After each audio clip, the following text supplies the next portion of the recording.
Hello everyone and welcome to another Reactor Planner Spotlight / tutorial. This time we're looking at the overhauled reactor. Thank you very much to Hellrage for making this. This is a planner for the new overhauled reactors that are going to come in versions 3.x of NuclearCraft. This is the planner version 2.x.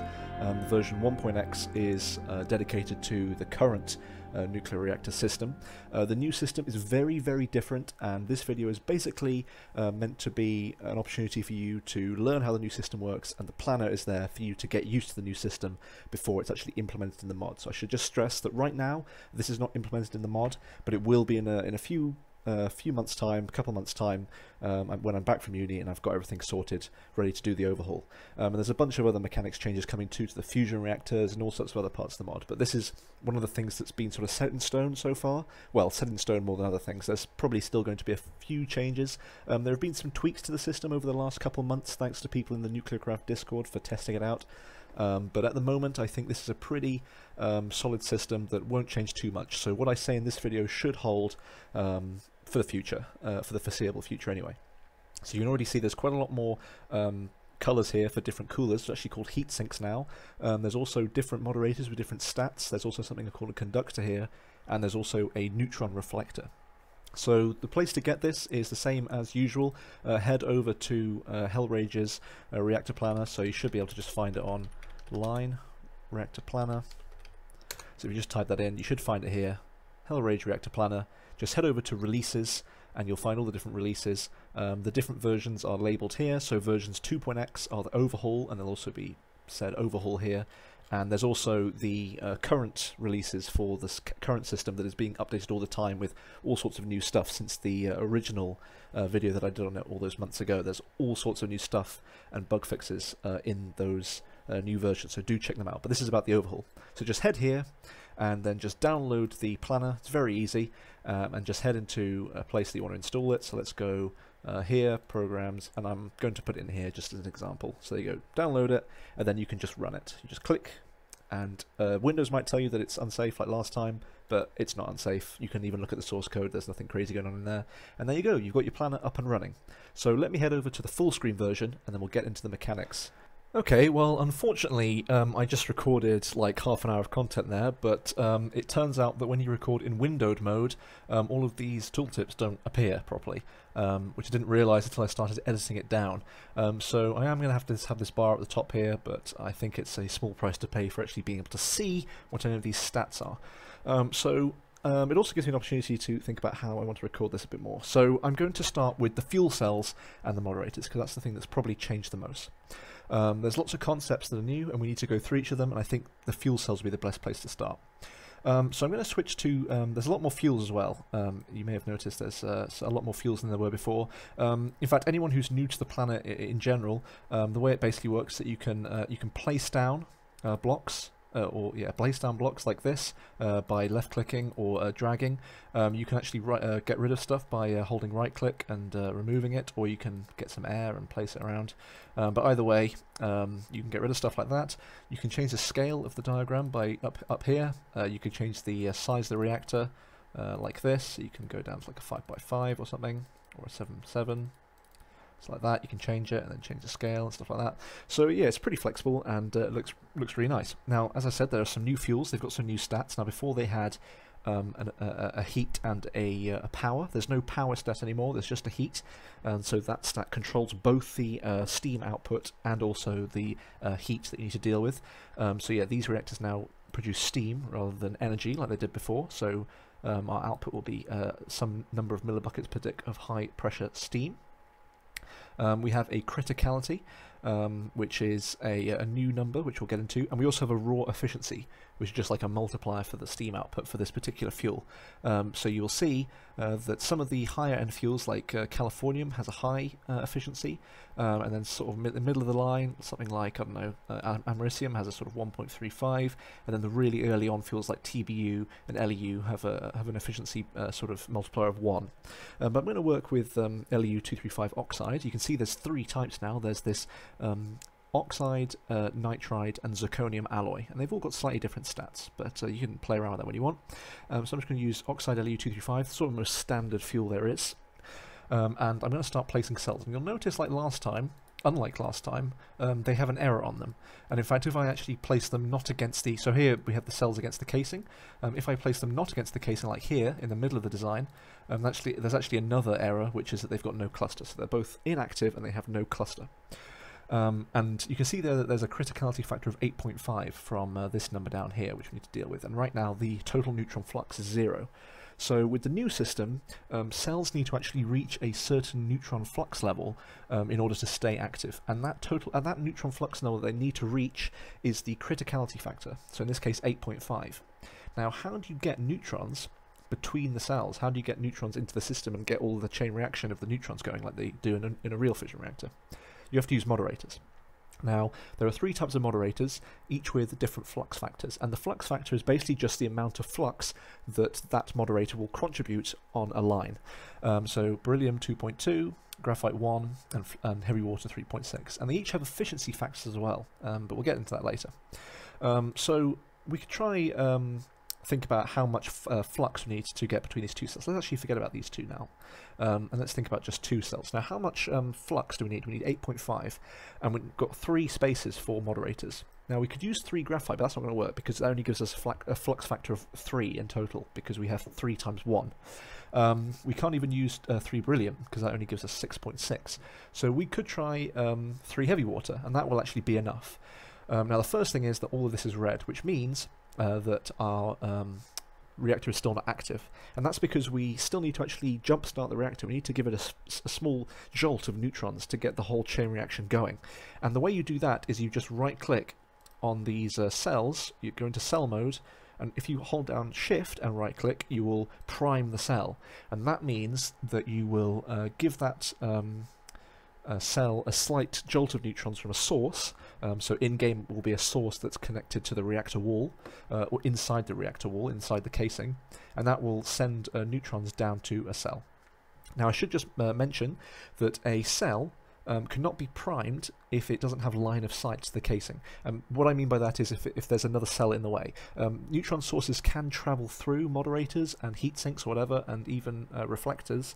Maybe they shouldn't travel through reflectors. Maybe that's a change we should make, actually. That would make sense. But they can't travel through other cells. So to just give an example quickly, let's place a load of cells, and then let's try and line this up. So that cell and that cell. So you can see this one can be primed. This one can be primed, this one can be primed, but you can see this one in the middle can't be primed, and you can see there this fuel cell can't be primed, it has no line of sight to a casing. That's because it's being blocked on all sides by these other cells. So you can't prime a cell that's in the middle of a load of others, but as long as it has line of sight through to the casing that's not being blocked by other cells, the neutron source will get to it. But you can see once we activated the cell, the neutron flux travelled through these moderators, and it picked up a factor of 3.6 each time. And now this cell gets a total neutron flux of 10.8, which is above the criticality factor, so the cell gets activated. And then once this cell got activated, it then sent its neutrons back through this line of moderators, and now this has a flux of 10.8, and that's also above the criticality factor. So we have 2 cells now active.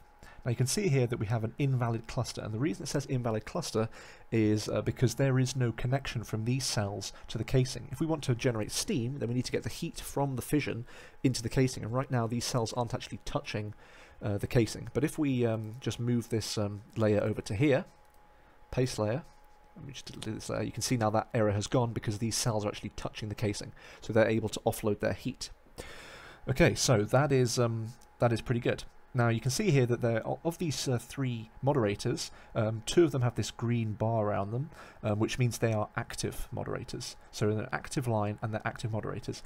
Moderators will be active if they are adjacent to a cell and also in an active line. So I could put a moderator here which isn't in an active line, but it's next to the cell, and you can see it's not active. It's only active if it's next to the moderator but also in a line that's actually doing something. And this is very important for the heatsink rules, because heatsink rules which require moderators specifically require active moderators. You can't have heat sinks next to inactive moderators if they need them. So for example, this iron heatsink needs 1 moderator, but if I put it here, you can see that the moderator is inactive. However, when it's here, you can see that it's working, and that pink error is different to this red error. You see there's a red error there. The pink error is because there's no cluster, and we'll get to that, what that means in a second. But that's a different error. Okay, so you can see that we've got a system that is working. We've got two cells that are hooked up in a way that works. Now, let's imagine that we have a situation where instead we have two different types of cells. So now cells can have different fuels. I'm actually just going, for the purpose of this tutorial, use HECF249 oxide. I'm going to put a cell of it over here. Boom. And you can see suddenly the efficiency, so there's two numbers here, there's a positional efficiency and there's also an efficiency. You can see the positional efficiency is 100% and the efficiency is 0%.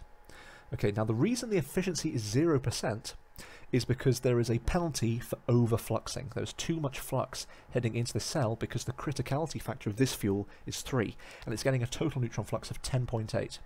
Now the exact form of the penalty I will put on the screen in this little box down here, but the way the penalty basically works is that if you are, there's quite a lot of leeway, but if you have a flux of roughly twice as much as the criticality or more, then you'll start to get a very, very big penalty.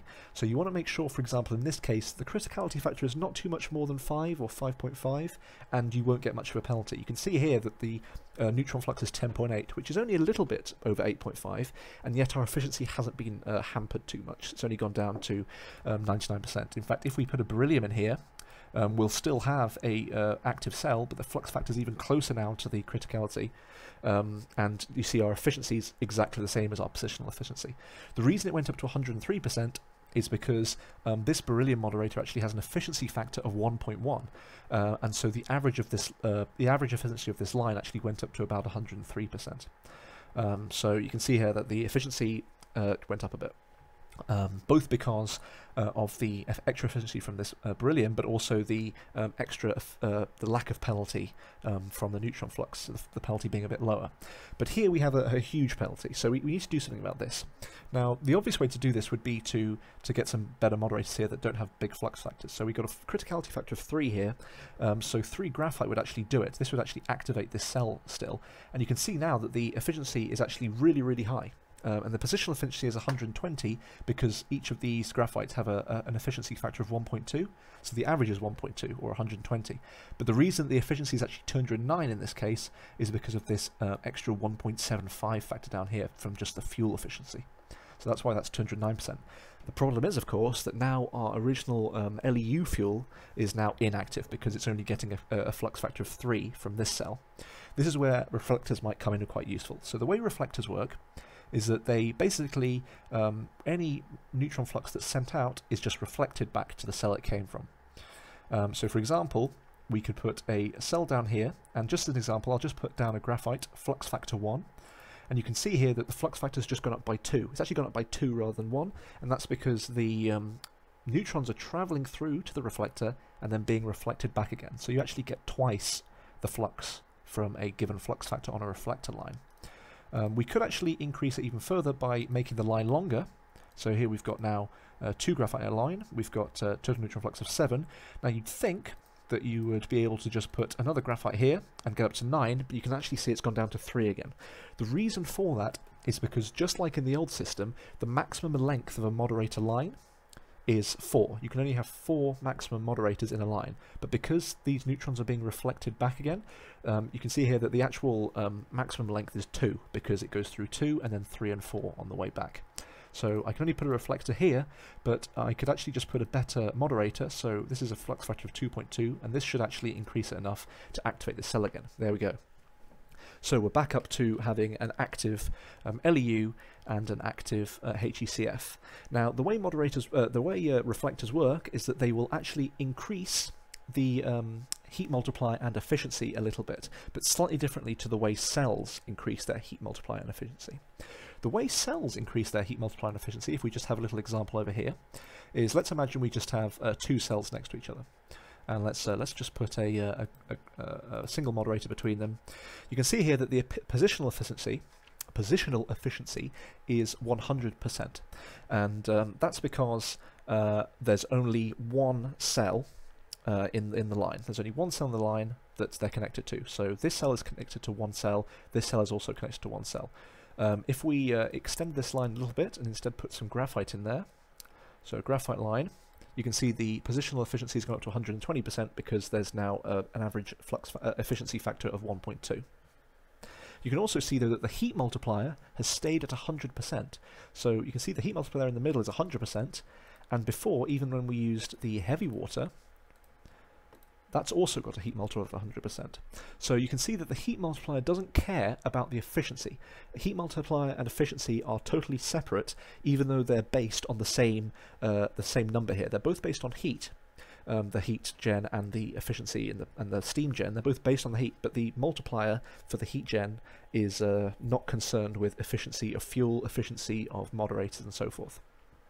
So the heat multiplier is really just the number of if we just increase the number of cells around here. So now this middle cell is going to be surrounded by 3 different cells. You can see the heat multiplier has gone up to 300%. So the heat multiplier will always be 100% multiplied by the number of neutron sources it's connected to.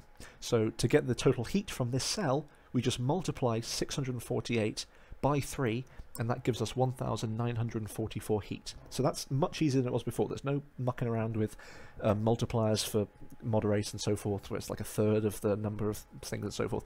It is literally just the number of lines connected to it. And it's the same for reflectors as well. If I put a reflector on this line, just an example, the heat multiplier goes up to 400%.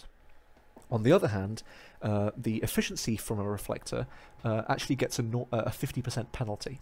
So you can't just use reflectors to bump up the efficiency for free. There will actually be a slight penalty of 0.5 there. So, for example, if we just get rid of this line quickly, you will see that the positional efficiency is 300 there.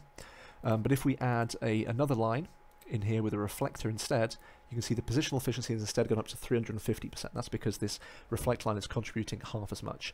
Of course, if we put a graphite in here, for example, it's actually contributing 60% because that's half of 120%. So yes, that's the penalty for using reflectors, but it gives you this option of priming slightly higher criticality fuels, being able to prime the lower ones, and then having this reflector here just to beef up the original primed fuel.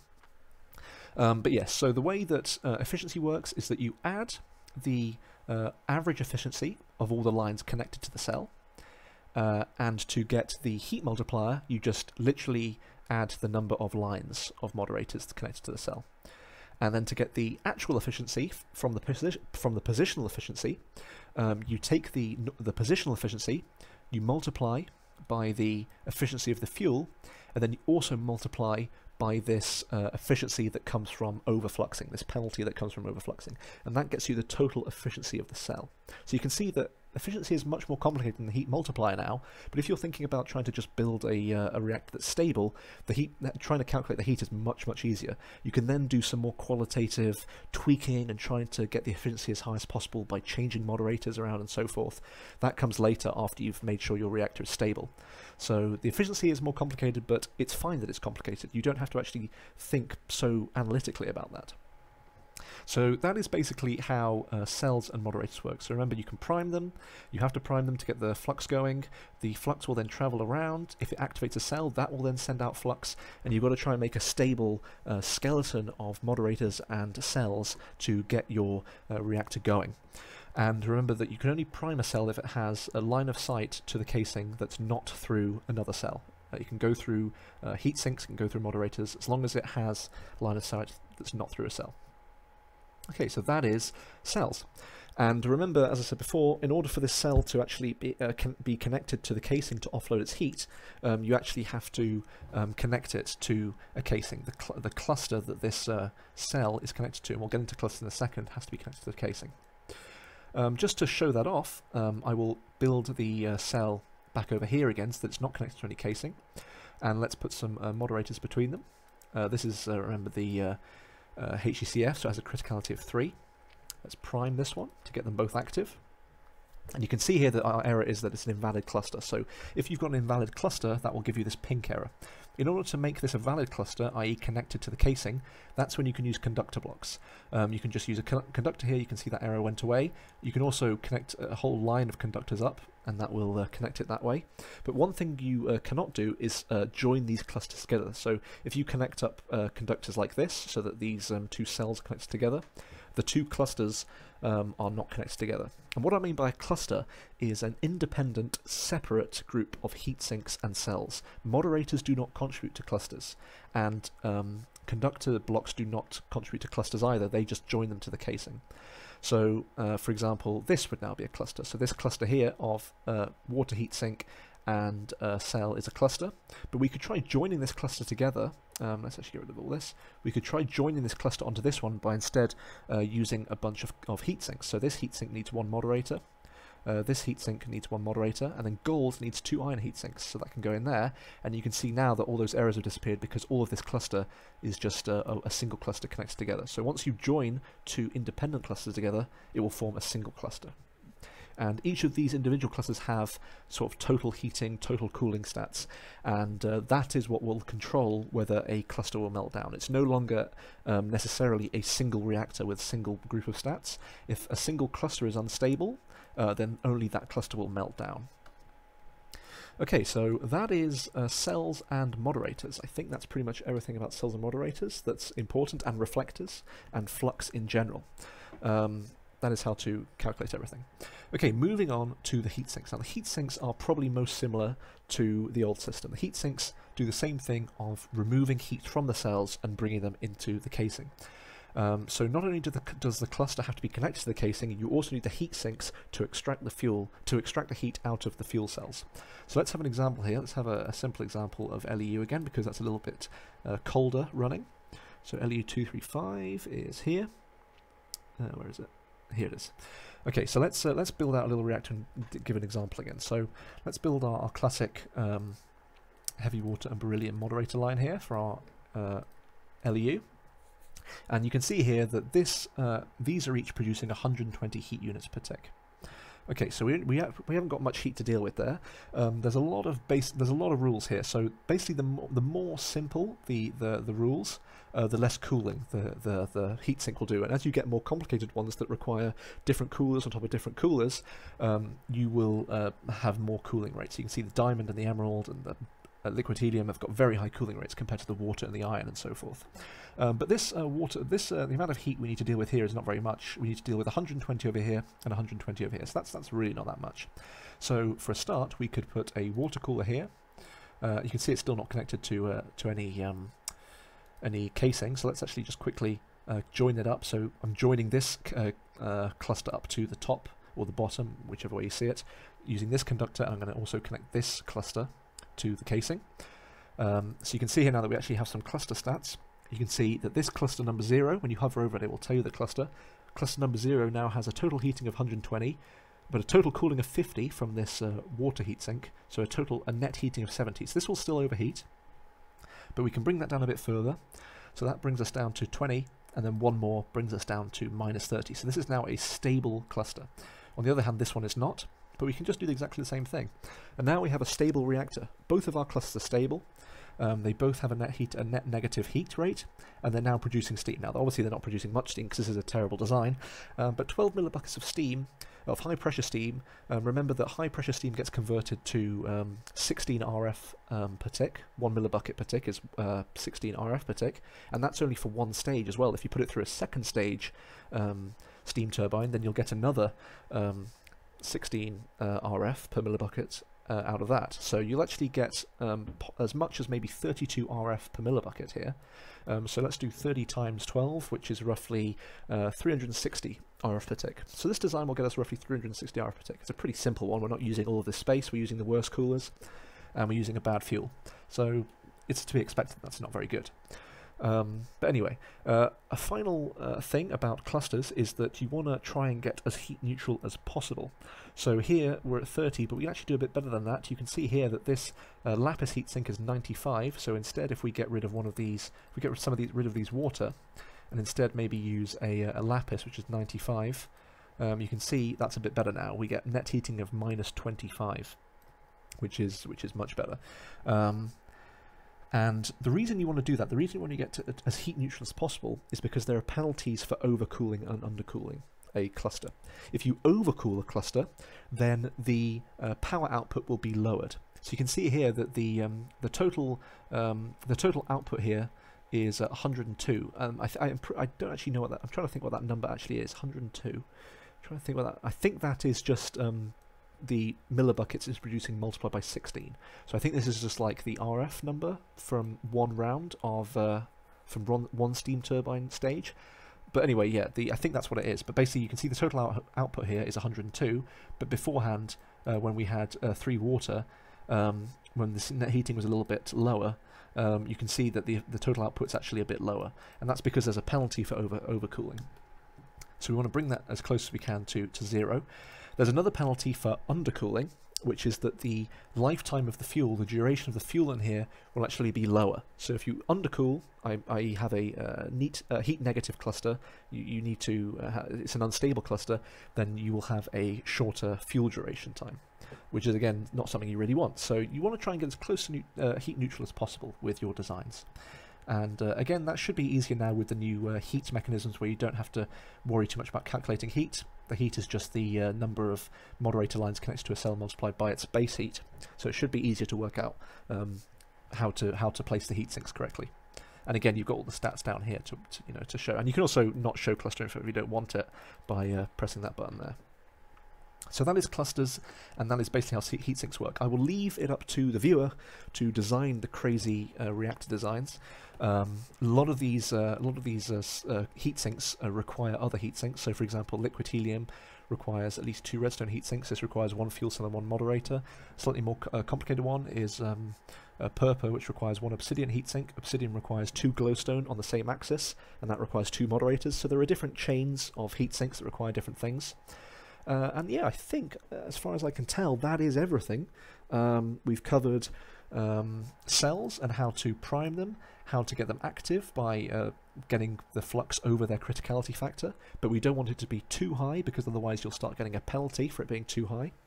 We've talked about how to use reflectors to bump up the flux on a primed cell, in case you're trying to prime a cell which has a higher criticality number than the cells that you're sending neutrons to. We've talked about clusters and how clusters can be connected to casing using the conductors, and how they can be joined together if the heat sinks or the cells join together. But remember, conductors cannot join clusters together. And then we've talked about how to actually get the heat out of the cells to the casing using your heat sinks. And I think that is pretty much everything. All the rest of it is down to you to design the reactors. It should be more complicated, but I think once you learn how the system works, it should be more fun. The coolers are much more balanced. There are no more active coolers, of course. You can't use active coolers anymore. Basically, just they were too easy. I really thought they were terrible.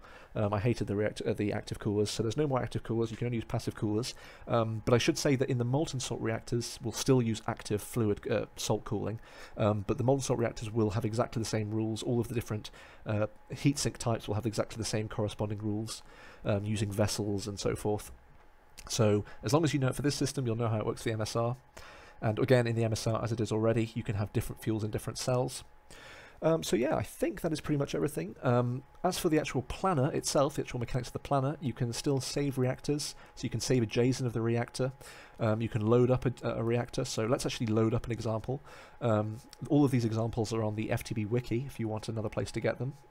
So let's have a look at, I don't know, uranium fever. Here we go. So this is a combined LEU-233 zirconium alloy and HEU-233 zirconium alloy build. So if we load this up, you can see this is a design I made.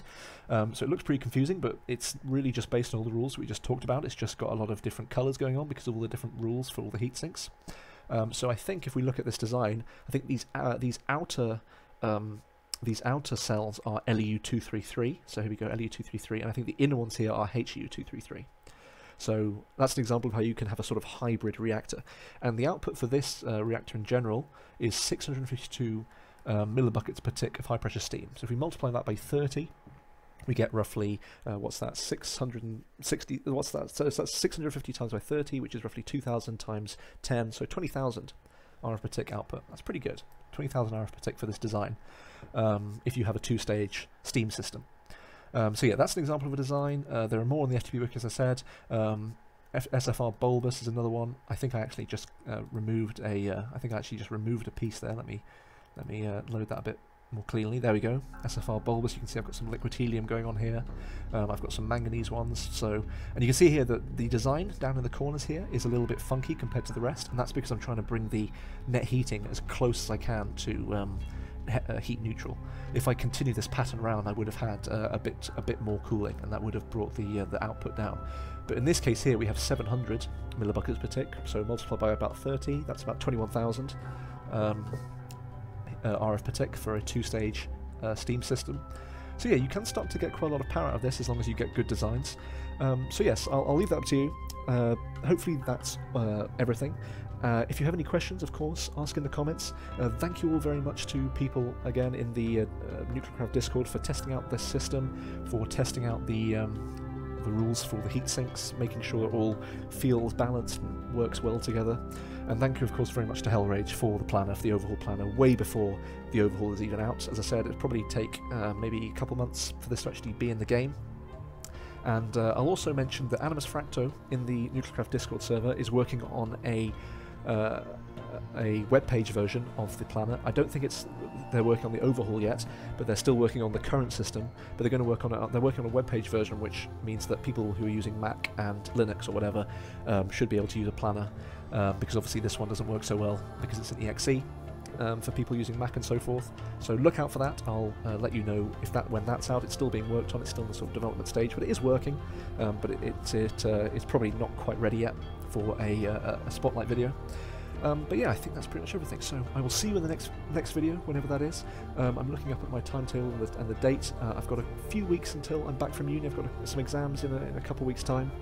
And once we're back from that, I'll get back onto the overhaul and the final changes to the mod before we start the overhaul, such as side configs and other little bug fixes and add-ons and suggestions and so forth. But yeah, until then, have a good one, and I'll see you next time. Goodbye.